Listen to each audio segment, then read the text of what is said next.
Tessa Mariska akan beri Ayu Ting Ting seragam Persit usai dilamar perwira TNI. Tessa Mariska melakukan hal tersebut setelah Ayu Ting Ting baru saja dilamar oleh seorang anggota TNI yakni Letu Muhammad Fardana.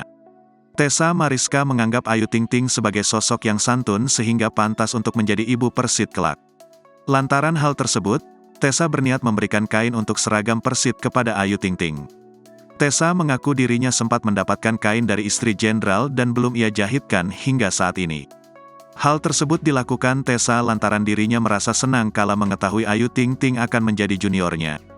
Terlepas dari hal tersebut, Tessa menyebutkan untuk menjadi ibu Persit harus melalui sejumlah tahapan tes. Namun menurut Tessa, pelantun alamat palsu tersebut akan dapat melaluinya dengan mudah. Tessa menilai Ayu Ting Ting adalah sosok yang baik dan jauh dari hal-hal negatif. Tak hanya itu, Tessa menilai bahwa Ayu juga berasal dari keluarga yang baik-baik. Oleh sebab itulah, Tessa merasa yakin bahwa Ayu Ting Ting akan lolos menjadi ibu Persit.